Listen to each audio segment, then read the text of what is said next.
10,000 years ago, a person sat on a cold shore and chewed something they could never eat. We found it. The lump they spat into the mud, and their teeth are still in it.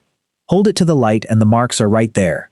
Small, soft dents pressed into something gone hard as stone, the unmistakable shape of a human mouth. They worked it, worried at it, until it softened and gave. Then they spat it into the wet sand and walked away, and left enough of themselves behind that, 10,000 years later, we know who they were. It isn't food. You can't swallow it. It offers no sweetness, no warmth, nothing a starving body could turn into another hour of life. So why was it in their mouth at all? Why would a person who counted every scrap of food spend their strength chewing something they could never eat, and do it so often that the habit pressed itself into the ground and waited there for us to find it? We tend to picture them flinching through their own lives, cold, hungry, in pain, enduring whatever the body did to them because there was nothing else to do. Pain arrives, and you wait for it to pass, or to kill you. That lump argues with the picture. Someone made a decision. They chose this thing, set it between their teeth on purpose, and repeated the choice until it became ordinary. That is not the behavior of a creature simply suffering. It's the behavior of someone who has noticed something, who has watched their own body, learned what answers it, and reached for a fix the way you reach for water in the dark. And once you see one of these choices, you start seeing them everywhere. Marks on old bones that should have killed the person and somehow didn't. Strange things tucked into stomachs and graves. People swallowing what looks, to us, like the last thing on earth a hungry person should ever put in their mouth. None of it makes sense if you assume they were helpless. All of it makes sense the moment you assume they were paying close attention. Because the body, out there, was the most dangerous ground a person ever stood on. Not the predators in the tree line. Not the cold at the cave mouth. Those you could see coming. The thing that actually killed you was smaller and quieter, and it started somewhere on your own skin. A heel split open on frozen ground. A tooth cracked on grit in the meal. A thorn driven deep, a bite, a burn. Any small breach in the body, in a world with no clean water and not one thing we would call medicine. You watched it. The edges turned warm. Then red.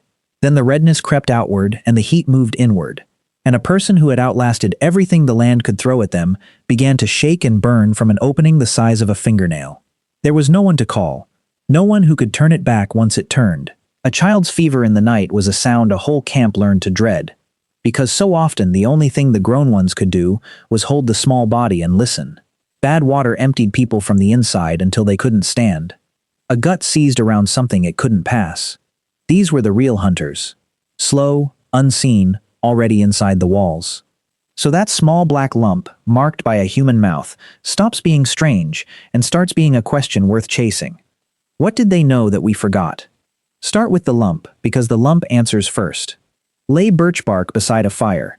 Not in the flame, but close, smothered, starved of air, in a way that takes a long time to learn, and the bark begins to sweat.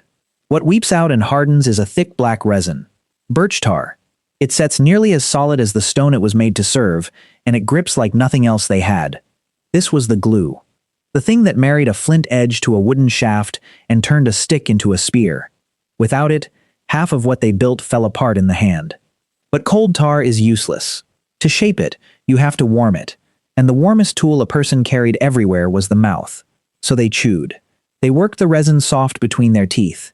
And every time they did, they flooded the mouth with a substance that quietly kills the things that rot a tooth and swell a gum. They didn't know the chemistry, they knew the feeling. A mouth that had worked the tar ached less than one that hadn't, and that was reason enough. The same blind reaching shows up in stranger places. Watch someone crouch at a riverbank, scrape up a handful of pale clay, and eat it. Not from hunger. Hunger would never choose this. They ate it after bad meat, after foul water, when the gut had turned on them and was wringing them dry. And the clay held the ruin back, bound whatever was poisoning them, bought the body the hours it needed to win. They were swallowing the earth to keep from dying of it. None of this was written anywhere. It lived in people. In the old one by the fire who knew which clay and which bark, who could look at a wound and say wait, or say now. Knowledge like that wasn't owned. It was carried, the way you carry a name, handed forward through 1,000 small evenings of a child watching hands work. Picture a small mouth full of pain, a tooth gone bad, the cheek hot and tight, a child who can't sleep for it. And the grown one beside them doesn't flinch.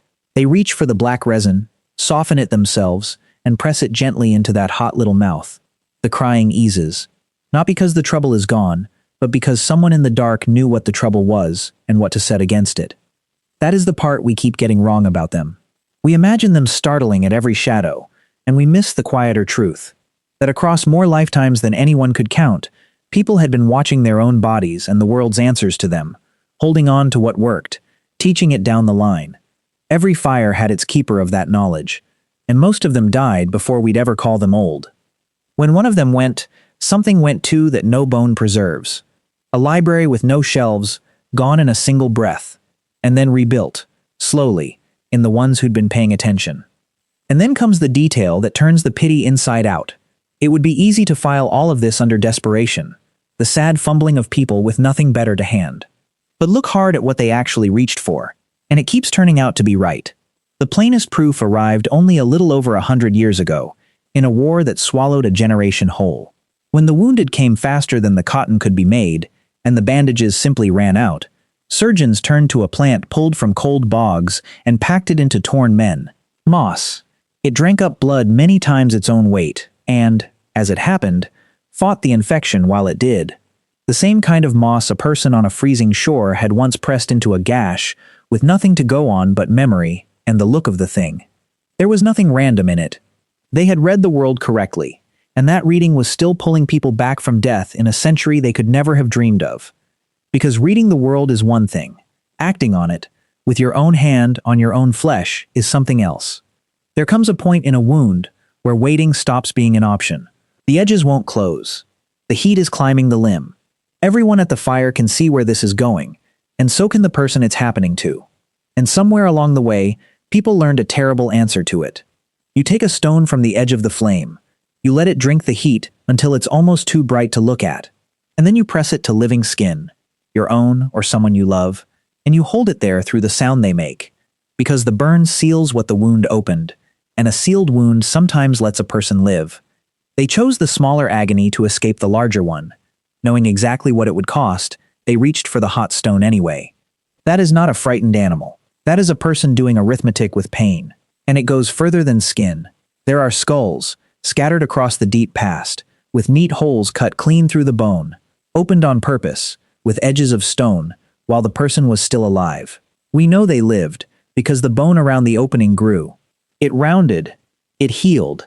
The body kept working long enough to close itself partway back up, which means the heart was beating the whole time the cutting was done, and for weeks and months after. Someone opened a living head with a sharpened rock, and the head's owner woke up and ate and walked and grew old enough for the wound to smooth over. We don't know everything they were trying to fix. We know they tried, and we know, from the healing, that often enough it worked. We hand them so little. We let them have fire and fear, and not much in between, as though the mind only switched fully on once the fields were planted. But everything in the ground says otherwise.